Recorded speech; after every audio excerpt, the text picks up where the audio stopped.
Um, Welcome, everyone. My name is John Horning, and I'm the Executive Director of Wild Earth Guardians. I appreciate everyone joining us for today's webinar. We have Guardians supporters from all over the country taking part in this call. And now more than ever, it's a delight to be connecting with the Guardians community and feeling that sense of belonging by the shared experience of gathering together, especially when we're dealing with this global pandemic and all the compounding crises of our time, from police brutality to economic displacement, and of course, as I said, the health pandemic. I hope that these opportunities, when we do come together, remind ourselves of our unifying humanity. In all of these Wild Earth webinars, we bring together national issue experts, people from frontline communities, elected officials, and Wild Earth Guardians staff to talk about a critical issue at a critical time. In case anyone needs a reminder, this is an absolutely critical time. We're 26 days away from the most important election in our lifetimes. The purpose of these webinars is to inform, inspire, and activate Guardians like you to help us confront powerful extractive industries, demand greater leadership from our elected officials, to solve the nature and climate crises and create the kind of world that we want. Today, we'll be talking about the Trump administration's dismantling of Bears Ears and Grand Staircase-Escalante national monuments, and other actions to elevate extractive industries' interests in ways that harm public lands and sacred tribal values. We'll also talk about how co-management of public lands and national monuments could allow for greater inclusion of indigenous perspectives and right some of the historical injustices against tribes and pueblos. With me today to discuss these matters is Patrick Gonzales-Rogers, the Executive Director of the Bears Ears Intertribal Coalition.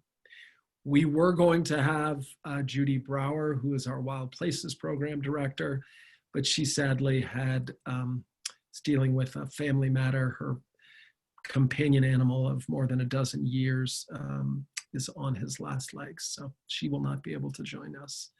But welcome to you, Patrick. It's great to have you.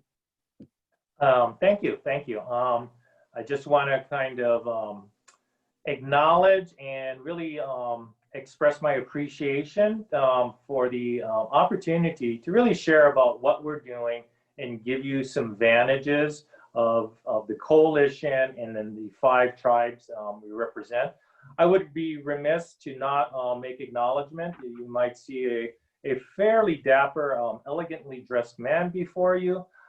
After over 200 days of being in my underwear and a robe, I thought this would be a fine time to bust out the natty affectations of a former life, only because I wanted to get out of the robe. And so that is my particular explanation of today's outfit. Well, you look dapper, and you, as my mother might say of me, you provide balance to my more casual look. I want to just remind the audience, all of our participants, that we like to make this as participatory as possible. So we'll have questions. You can put them in the chat box. I'll take a question or two about halfway through.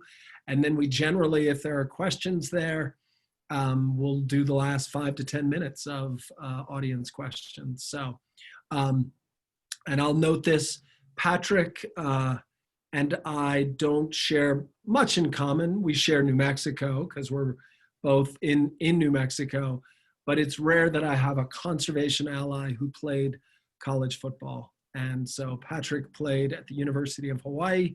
I played at a small college in Colorado. So from the gridiron to the battles of protecting conservation values and public lands in the American West. So it's good to have those bonds with you, Patrick. I wanted to start by asking you to briefly introduce yourself and then share why Bears Ears in particular, and maybe even national monuments more generally, are important, significant to you and the people you represent.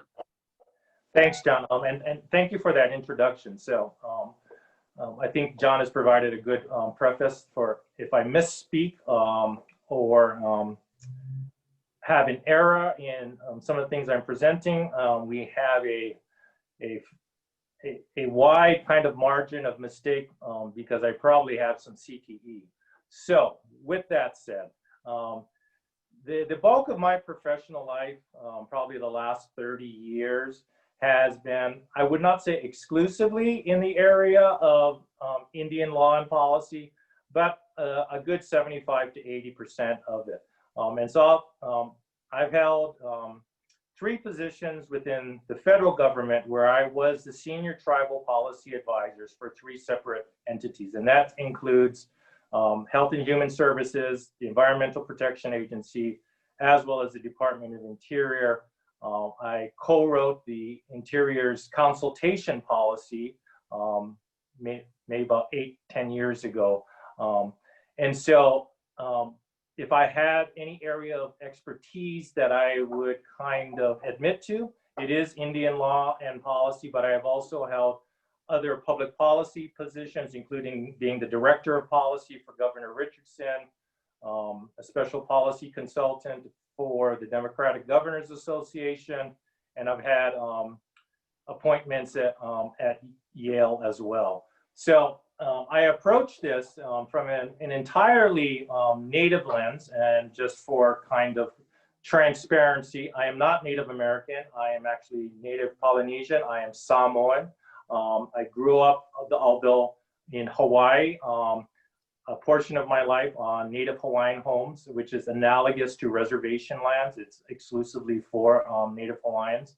And so I'm fairly well placed in what that feels like from the narrative of the Native perspective.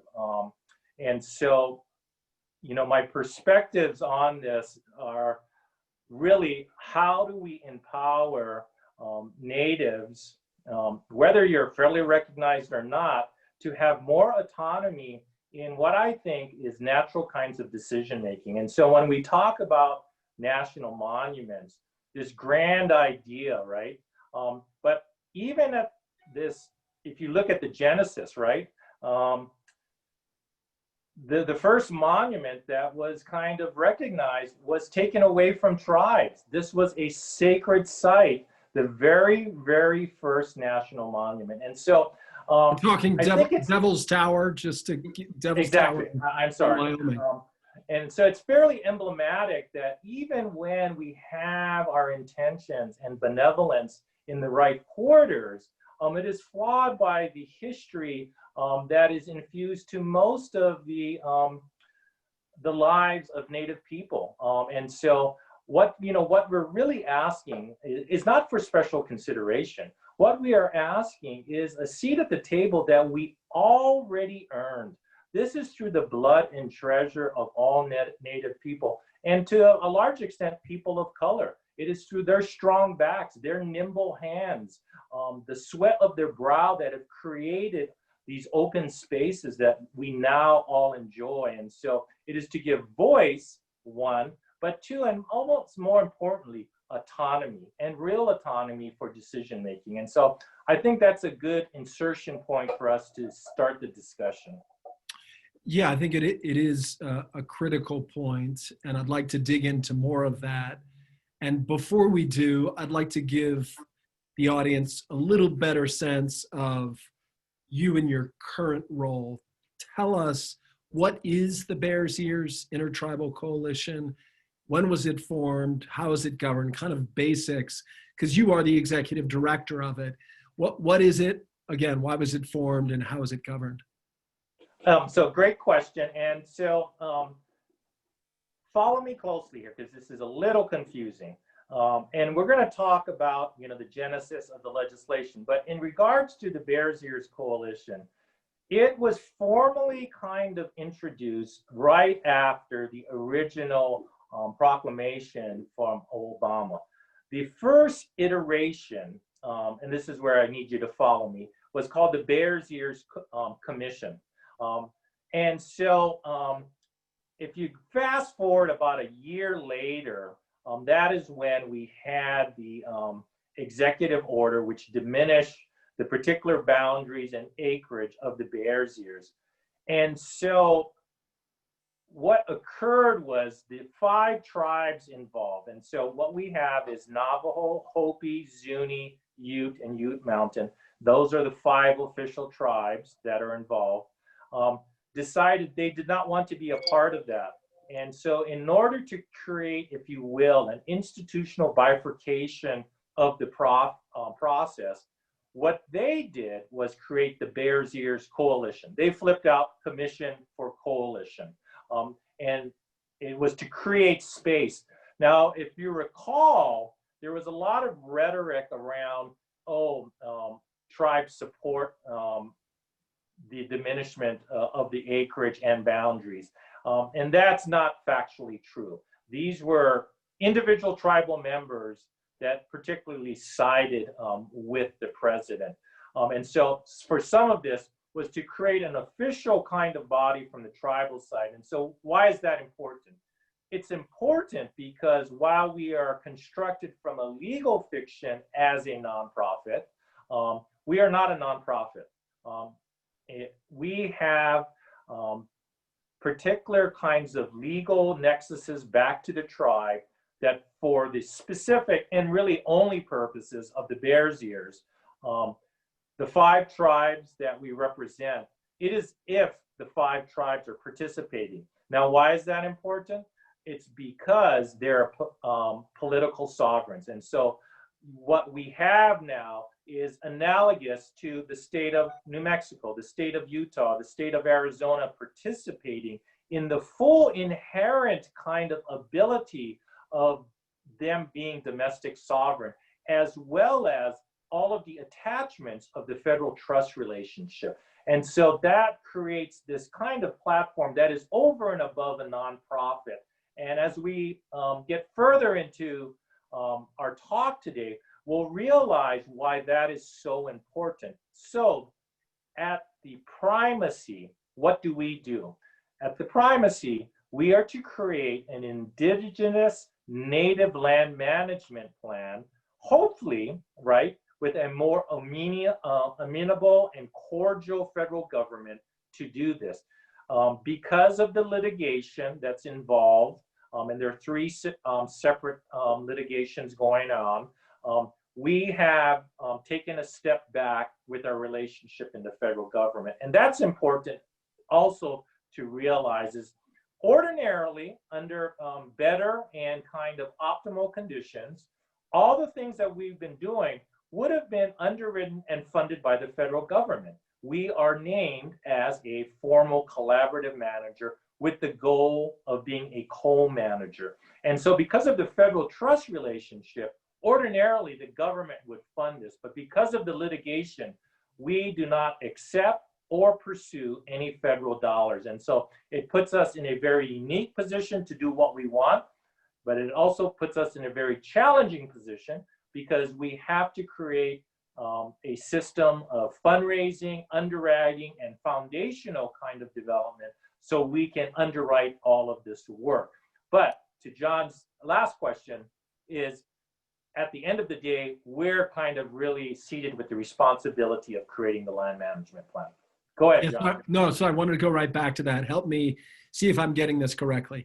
The Bears Ears Commission was the entity less formal that was founded by the various tribes and indigenous interests to secure and demonstrate support for what became Obama's National Monument Declaration. Right. Whereas the Bears Ears Intertribal Coalition was formed to help guide, direct, influence, and secure co-management of the Bears Ears Monument and the management plan that would implement the vision of Obama's National Monument Declaration. Is that correct?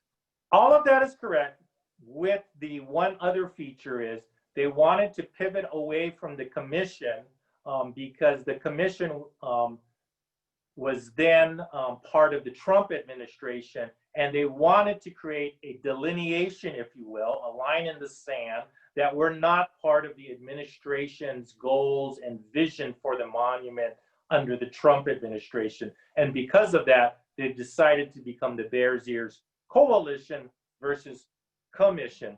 But many of the things that were there in the first place just transferred itself. They created a different title, if you will, so people would realize that they are not endorsing or coalescing around the Trump's administration vision of the monument. Does that, is that clear? Because I know it's a little confusing. No, that makes sense. So Okay. let's just give people a little chronology. Tail end of the Obama administration, Obama signed the executive order declaration under the Antiquities Act, creating Bears Ears. Then in December of 2017, President Trump goes to Salt Lake City and issues the executive order dismantling Bears Ears and, of course, the Grand Staircase as well. What was that? I mean, it was probably anticipated. You were in your current role at that time, I think. What was that? I mean, I imagine that was devastating, even as we all had a sense that it was coming. What was that day, that moment, that period of time like, to see the work that had, all that work that had gone into creating the monument, even if some of that preceded you, to be with the stroke of a pen totally undone? Yeah, so just for clarification's sake, I was not with the Bears Ears at that time. I was the senior advisor at EPA at that time. So, but I can speak to that. I think for obvious reasons, it was a breathtaking kind of disappointment. And so while there was certainly already through the usual pipelines of communication, as well as, you know, all of us operate in some form of institutional innuendo, we had an inkling that some kind of reduction or reconfigurement of the monument was going to come down.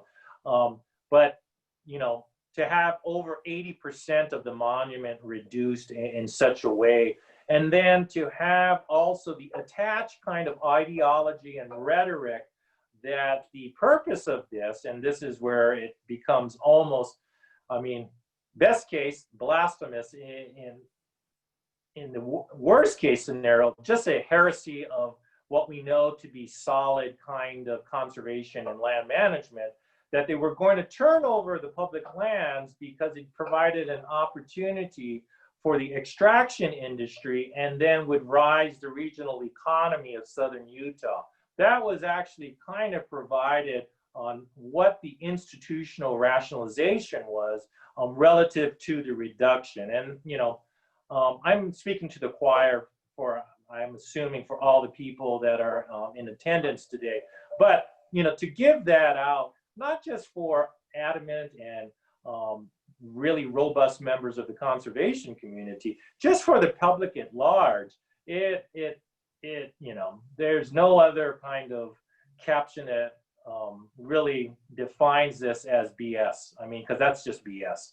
To create public lands to the benefit of the extraction industry is the antithesis of public lands to a certain extent. It is with you know, great sadness and great shock that the tribes received this information, and it then kind of like many of the things what it did, it provided us an opportunity, if you will, to kind of really coalesce with all our other partners, because we needed to collectively think about how we went forward. And so there are tribal interests, there are interests of the conservation and green community, and there's a big portion in the middle in which we share, right? And so it is in the middle that much of the work gets done. So I'll kind of leave you to any kind of other inquiries or questions you may have about that. Yeah, I just want to reinforce one of the points you shared, which is that under this administration, there is a very deliberate, both in terms of rhetoric and on the ground action, efforts to privatize public lands. And that does not look like literally selling a piece of public land to giving it away. What it looks like is the dismantling of national monuments and the simultaneous sort of empowering of the fossil fuel industry as well. And so the executive order was both a personal favor of Trump's to Senator Orrin Hatch, from what I can tell and have heard, and also a part of this administration's overall agenda of privatizing public lands. John, can I add one point to that, John? Yeah. Yeah. So I think it's important for everyone to kind of really realize the depth of conflation and collusion involved.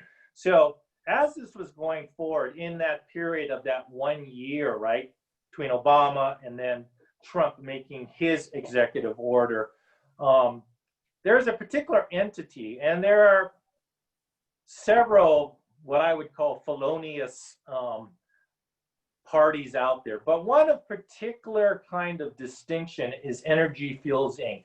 Now, Energy Fuels Inc. is a company that is based out of Canada. So let's first acknowledge that. We have a Canadian-based company that has offices in Colorado and a couple more. I think they have another office in Kansas and Arizona. They are the primary uranium extractor for North America, basically. And they not only have been documented to have incredible amounts of dialogue and conversations with the Trump administration, they basically were giving them particular kind of what I would call specific boundary kinds of requests. And so now you have this entity, Energy Fuels Inc., who, by the way, now has lost like 90% of their stock price, who's asking for a multi-billion-dollar bailout because what they consider national security interests. They were a part of the intimate decision-making relative to the Trump administration on decreasing the boundaries. And why that's important is people need to realize in that, that particular plateau of southern Utah, there is no what we consider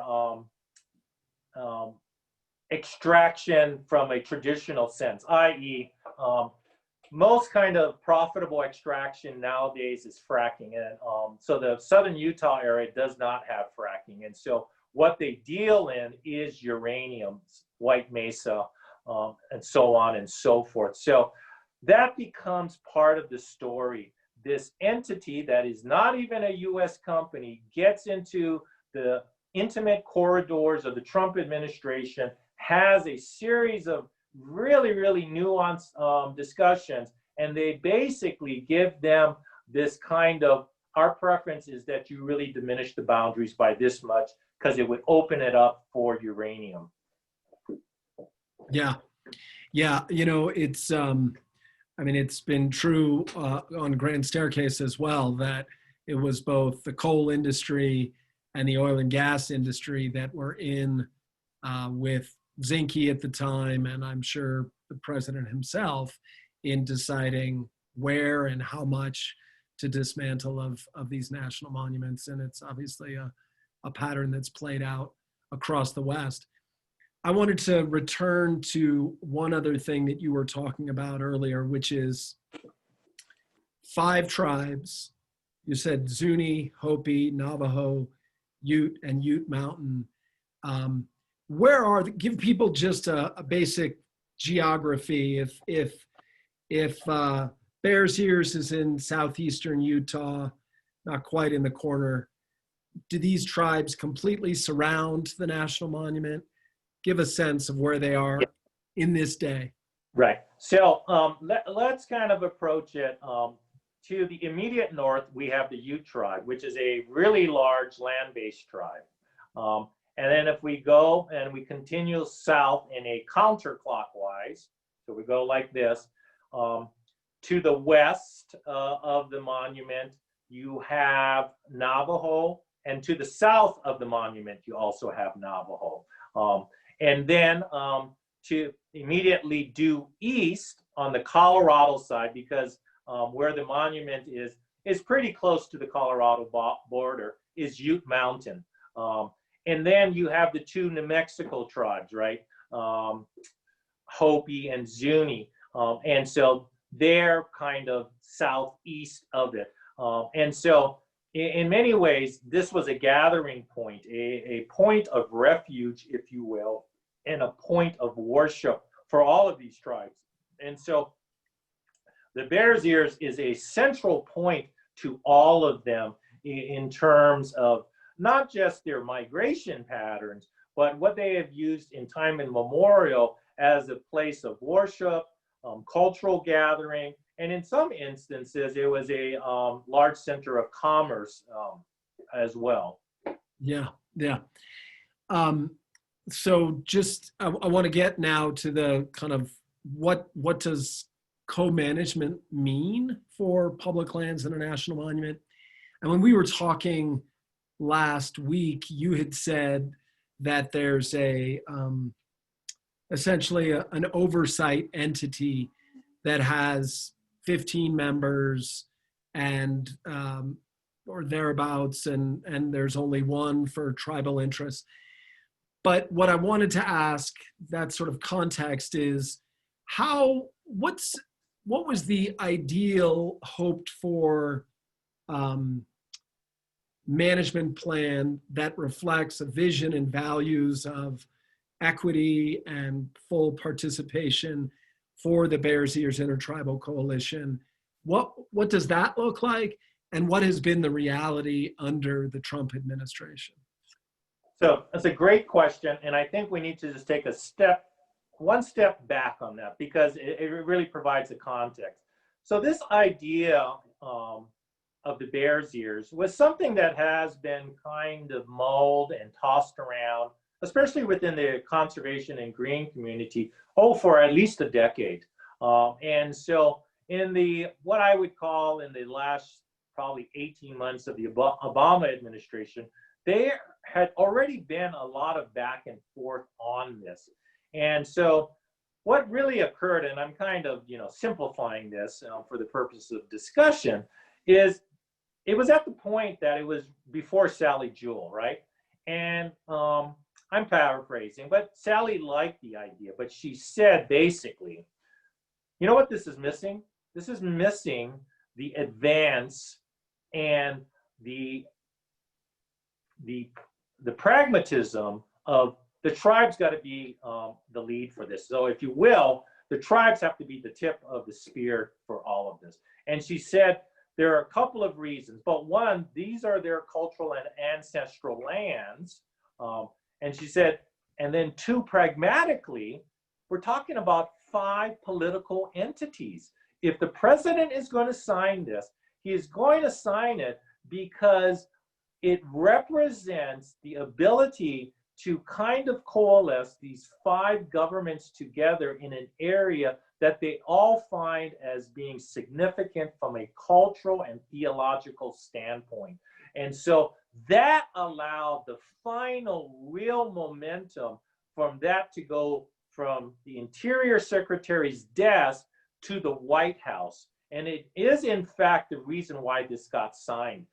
So in many ways, the tribes are carrying the water of the conservation and green community on this. And it is that reason why we have such kind of robust support as well. Now, that's not to say that this isn't important for the tribes. It is. But, from a tribal perspective, and always put this in context, because we don't want to deal in monolithic tropisms, right? Not all tribes are whatever. And so, we like to, think about tribes in a always spiritual way. No, tribes have very practical things, I'm not going to come up here and say tribes are against extraction industries, period, because that's just not true either. What's true for tribes is autonomy, the ability to self-govern and self-determine. So by and large, they have many of the same agenda items as the conservation community, but they also have to think about how they feed their populations and create sustainability of economy. And so they wrestle with these things as well. And it would not be fair to the discussion to also put that on the plate. But for co-management, and to John's question, because of this ability to co-manage, I think the real idea was it was to identify that not all the answers are seeded and cemented in the federal government. And so the land management plan we are creating is not to be in competition or even mirroring what the BLM and the Forest Service do. It is supposed to really promulgate a manifesto of what traditional and native land management looks like. And then as we get down the road, and for those of you that are versed in this, typically these land management plans are 10, 15-year endeavors. You can then attack the more specific technical items on it. So our first thing to do is to create a priority of issues relative to each tribe, and then empower each tribe to articulate that, and then create a cohesion of all these ideas, and then turn them back over to the Department of Interior. Does that answer your question? Because I want to make sure that I'm getting to the answers. Yeah, I mean, there's a lot there. There's a lot there. I think we could go in a couple of different directions, but I want to go with a phrase you used that I liked. I'm intrigued by it. Monolithic tropisms.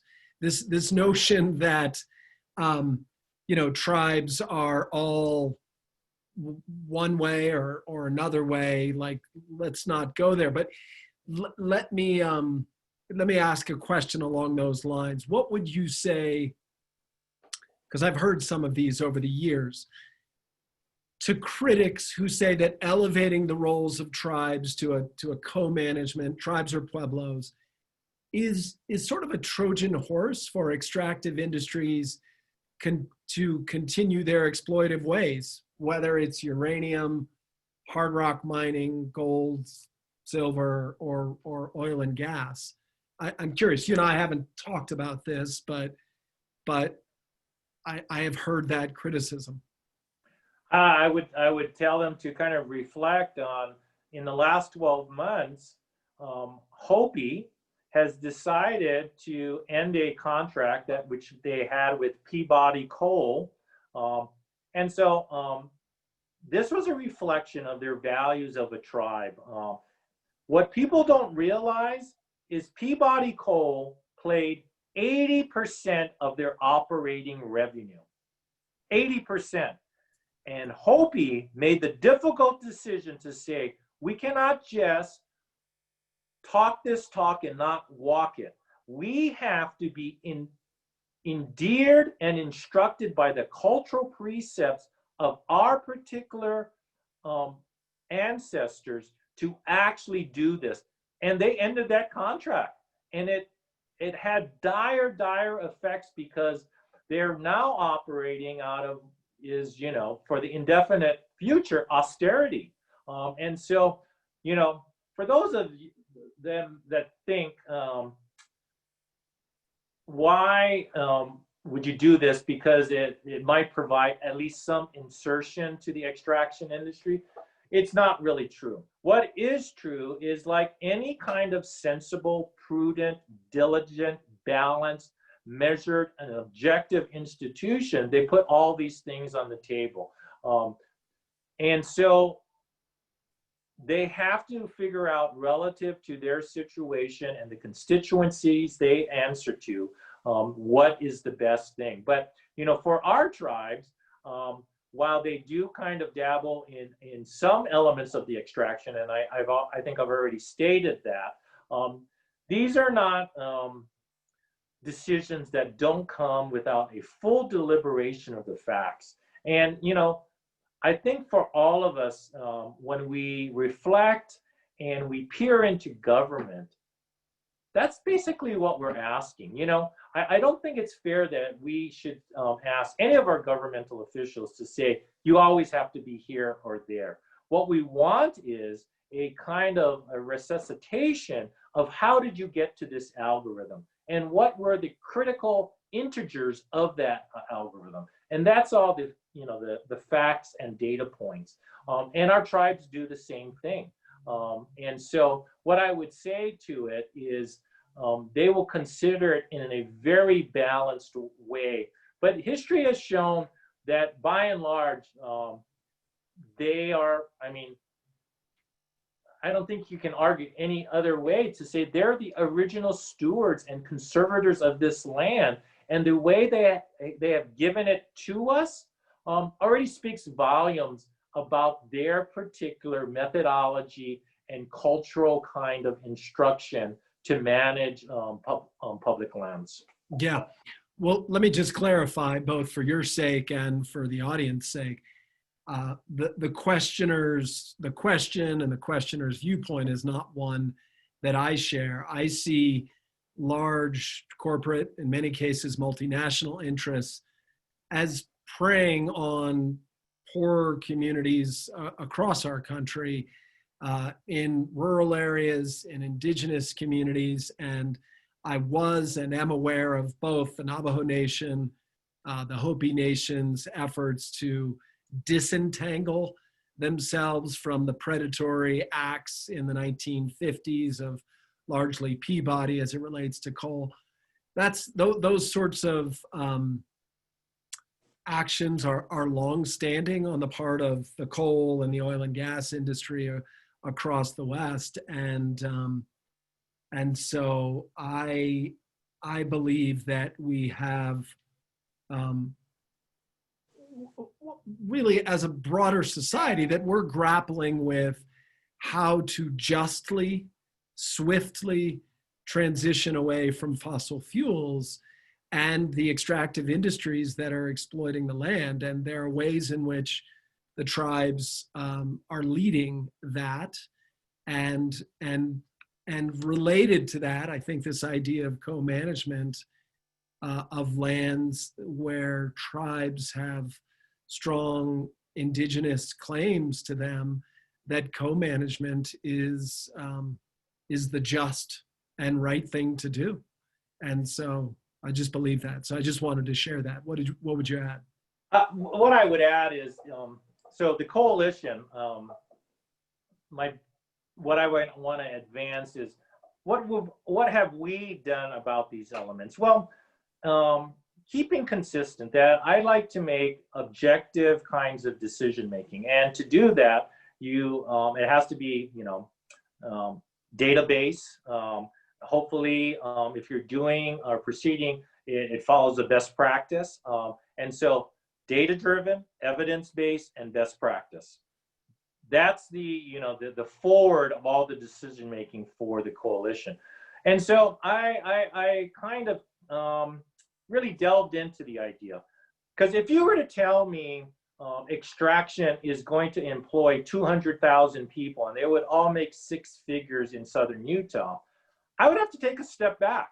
I would, because I am not going to just blockade the economic advancement of such a large number of people. So what I want to tell people is, and this is all kind of vetted through a variety of sources, and I'll actually identify them. But if you go to the political, there's a website, political.com. They have a thing on how the whole administration is just kind of opening up public lands for wholesale kind of sale to the extraction industry. And there are, John probably knows this, but there are a lot of little wrinkles to the way they do public land sales. And they're almost in collusion. One kind of wrinkle is, if something doesn't go for sale for the minimum price, it can go even below that. You can get it at even the junkyard price below that. And so you can get over 100,000 acres for under $200,000. And I said that correctly. Several 100,000 acres for under $200,000. And so seeing this kind of really visceral onslaught on public lands, we then employed an economic firm to do a classical business case study of what extraction means to southern Utah. And you know what the findings are? Diddly. You know who makes money from extraction? Extraction. The local economy almost never participates in the economic buoyancy, which is the fiction of the administration to this. And so it largely has to do with the tax kind of schematic in which they drive taxes from.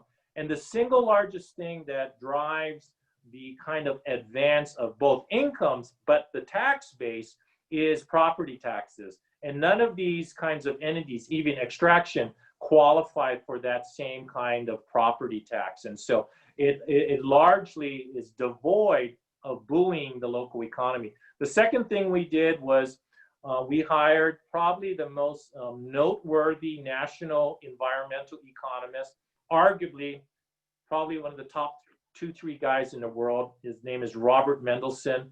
He's at the Yale School of Forestry, as well as a dual appointment at their economics school. And uranium, and this is no kind of, I think, surprise to anybody, we have a 5-decade surplus. You can get uranium right now 85% cheaper on the dollar in either Canada, Australia, or the Ukraine. And so he's written a piece for us on a very kind of nominal analysis. What does uranium mean to southern Utah and their economy? Another zero. And so our approach was, all right, you want to talk about nominal value? Let's do a nominal analysis. And you know what has come out? No nominal value. And so in many ways, even the rhetoric that they want to bring to the table is fairly easily defeated when you really kind of dive into it. And it doesn't even achieve the purposes they intended to achieve. And that's not even taking in the consideration of cultural and sacred sites. This is just a nominal valuation relative to what it would bring to the local economy. Yeah, I want to echo that point, but before I do, I just want to urge all of our participants, audience, to ask questions. I see Matthew, Guardian staffer, has been providing a lot of information in the chat box, but I rely on the chat box for people's questions. So if you ask one, I'll put it out here to Patrick and myself, and hopefully others will be inspired. But in the meantime, I just wanted to go back to your opening point, which is that if I heard you say this correctly, if the uranium industry or some other entity within the fossil fuel industry really could offer 100,000 6-figure salaried jobs, you would have to give that serious consideration. But the reality, time and time again, across not just the Bears Ears in southeastern Utah, but across the American West, is that the exploitive mindset that characterizes the industry is not only about the fossil fuel they're extracting, but the wealth they're extracting from the community itself. They leave impoverished lands and impoverished communities. That's been the legacy of the fossil fuel industry for 60 years now. It has been, and especially in the Four Corners region. And so we've got all these economic inequities compounding climate crisis, a nature crisis that these entities are driving, and not a whole lot of benefit. I wanted to just return to a thread back about 10 minutes ago, which is about this question about management plans. And there are really two threads. One is, can you explain this piece about whether or not the coalition is doing its own management plan and how the Interior Department needs to interact with that? And then separately, you had brought up the point about a governing entity to which the Interior Department or maybe some other federal agency can appoint 15 people, and that only one of those is tribal. So could you comment on both those things as it relates to the Interior Department's sort of overall trust responsibilities to listen to indigenous communities as it relates to governance and process around land management planning? Yeah, so let's tackle the first one, right? And I think I've already alluded to this, but under a more traditional and amicable kind of situation, we would have much more collaboration on the land management plans. And so typically what you would do is they would create their land management plan, which we could comment on, and they could do the same on ours. Now, what's really creating the divide right now is not just the administration, but the ongoing litigation. And so there are some points to that kind of disallow us to having real engagement with BLM at this point. One, the relationship is not as kind of fruitful and productive, say, had it been in the Obama administration, but because of the litigation and the potential for them to do discovery on the operations of the Bears Ears Coalition, we have bifurcated ourselves, so we're not involved in that. And so it's just a good point, because if people were to ask me about the litigation, it obviously has a direct effect on us.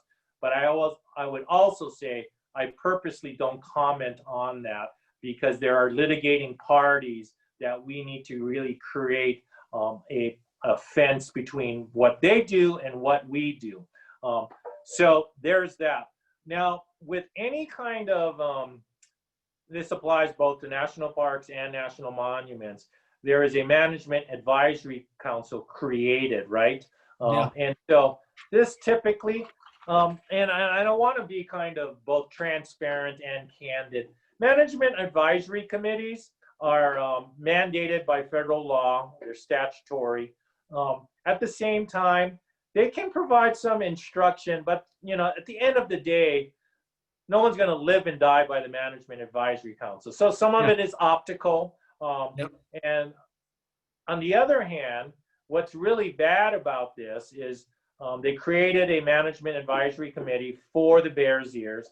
They had 15 seats for it, and 11 of these seats are a part of industry: oil, gas, uranium, outdoor recreation vehicles, and then there were 4 seats left over. Only one of those seats was put up for tribes, but even the term is something that's made up, because tribes are actually a legal parlance. So when you say tribes, it actually means a governmental entity. You cannot say tribes within the federal parlance of all of this, the lexicon, and not mean a tribal government. And what they put is for anyone, and the last seat was for tribal interest. Who knows what that means? Yeah. You like Navajo tacos, you like turquoise jewelry. So you didn't even have to be a tribal member to have this seat as a tribal interest. Wow. My point of it is either they're throwing a big thumb in our eye, or 2, they fundamentally do not understand the federal trust relationship and the legal obligations that are attendant from the government side. Yeah. Yeah, well, either one is inexcusable, whether it's ignorance or defiance. They both have the same intended effect. I want to get to some questions from the audience here. The first one is from Chris Nicolosi, excuse me. If Biden were to become president, can the decisions on Bears Ears made by the Trump administration be reversed? As a recovering lawyer, what are your thoughts on that? Say that one more time again. Sure. If Biden becomes president, can the decisions on Bears Ears, and I imagine by the decisions, Chris means the executive order dismantling Bears Ears made by the Trump administration, can they be reversed? Maybe.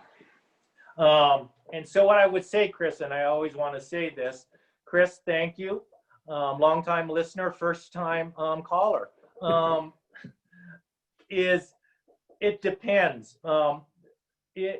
What I would say, it personifies and really kind of amplifies that executive orders are fairly floppy legal instruments, right? They give a pronouncement without real authority. And so to all of this, and what all the litigation is about is the stoutness or the vulnerability of the Antiquities Act. So that's a fairly long-winded way to say is a Biden administration could certainly pull back the previous executive order from Trump, and they could create their own executive order. Mm-hmm. Now, with that said, what you would really want to do then is then have a congressional action in which they can formalize that in such a way, because at the end of the day, and this is not just me saying it, and I'm certainly biased, is that only Congress has the power to make these kinds of articulations on either the width or narrowness of the Antiquities Act. And ironically, only Congress has plenary power over tribes. And so it is a direct kind of, not deflection, but actually asking Congress, can you weigh in on this? And so that's my answer to Chris. Yeah, and I'll just add for your sake, Chris, and others who are curious about this, there are, as Patrick noted, at least 3, maybe 4 lawsuits challenging President Trump's executive order dismantling both Bears Ears and the Grand Staircase. And those cases are ongoing in the DC Circuit Court. And hopefully we'll have a decision that invalidates Trump's action for reasons, as Patrick indicated, that only Congress has the authority to undo Antiquities Act designated national monuments, but we shall see. A couple more questions from the audience. You mentioned, Patrick, uranium and the interests of the company that was in on the dismantling and redrawing. Energy Fuels Inc. Yep, Energy Fuels Inc.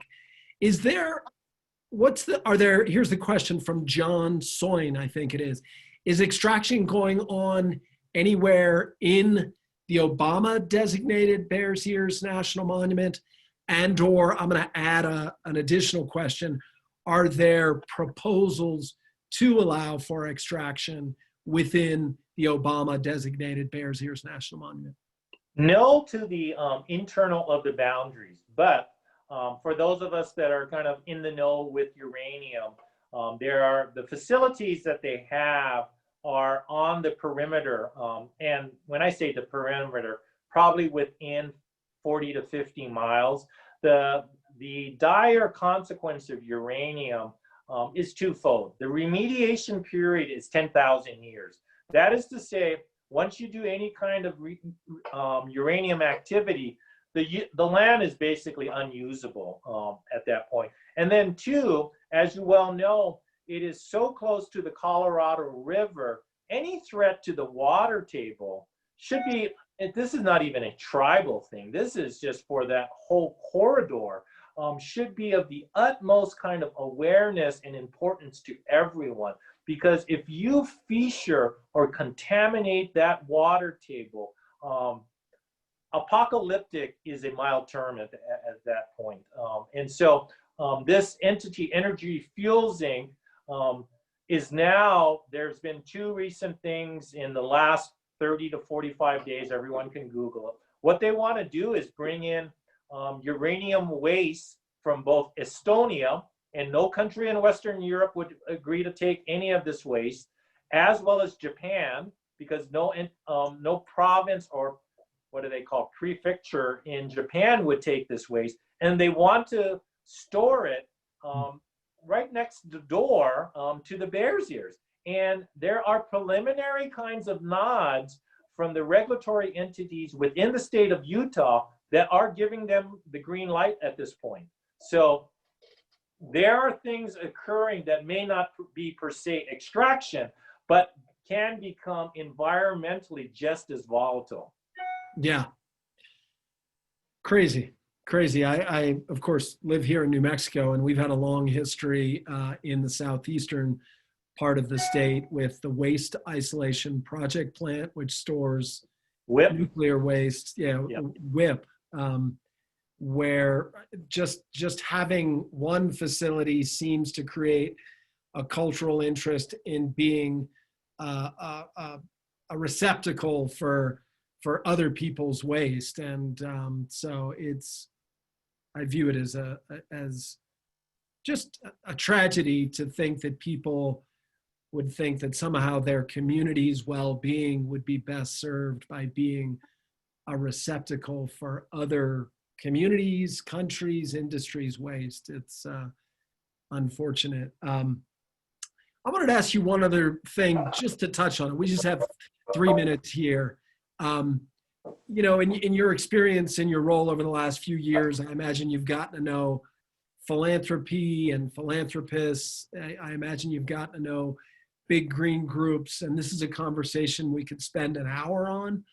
But how do you see the relationships of the Bears Ears Intertribal Coalition to those entities, and what insights do you draw from them? And again, this is a question that merits a 5-minute response.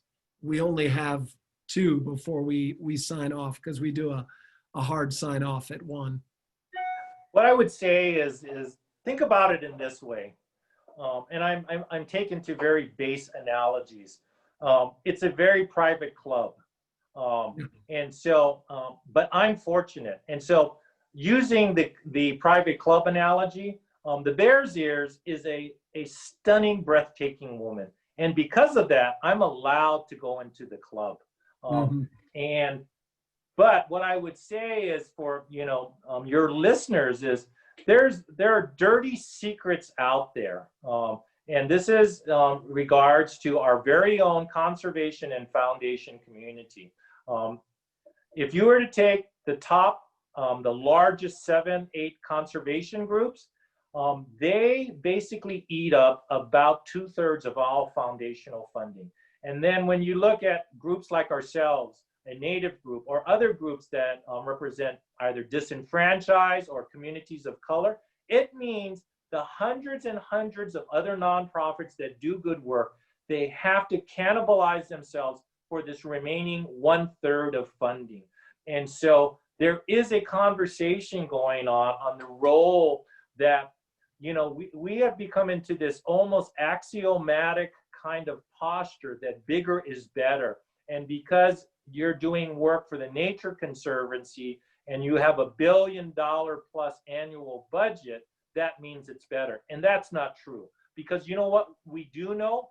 Most of the activities that take place and the ones that create really vibrant outcomes are local communities. And the projects are smaller, and there is an integration between the local community and the community right next door. And if we don't support them and we only defer to these fairly large kinds of monstrosities, we're not allowed to participate in the same way and scale that they are. And so we need to call some of these things out. And the culpability of this is both to the foundations to say, you need to directly fund us, and to these other entities to say, yo, stop using our name. I told John a story. The Nature Conservancy has a permanent fundraising thing in which they utilize the Bears Ears as part of their kind of annual national campaign for fundraising. I went to them fairly recently and asked them, hey, would you be a pivotal partner? Oh, we think it's important. We're so glad you mentioned our name. You know what they gave me at the end of the day? 0. In fact, I was just looking through my own personal records. I gave the Nature Conservancy personally $500.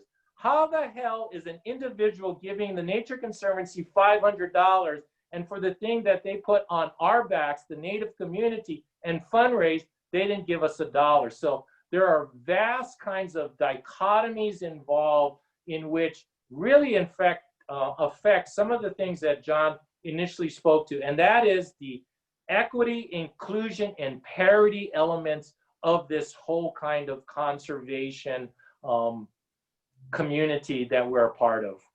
Well, I wanted to give you a point, the opportunity to raise these points, because I feel like they're both relevant to the fight for Bears Ears and relevant to the broader narrative in our country. We have so much reckoning to do around the inequity that our society is grappling with, and all the injustices that are obvious and that need to be remedied. And so I think calling out the institutional inequities and the absence of power, especially of equitably distributed power, especially because if you look at how change, big systemic change happens in our country, it's always happened bottom up.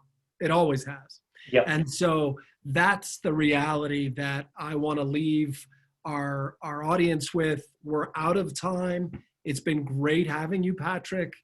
And I want to encourage every one of the participants here, the audience members, to go out and do your part by voting. It's one thing you can do, and to participating in opportunities to defend public lands and the environmental safety net that is so critical. So thank you again, Patrick, for joining me. Thanks for this great opportunity. John and I are here Tuesdays and Thursdays. Don't be a jerk. Tip your waitress. Thank you, everyone. And support the Bears Ears Intertribal Coalition in their fundraising goals as well. Thank you, guys. Everyone. Take care.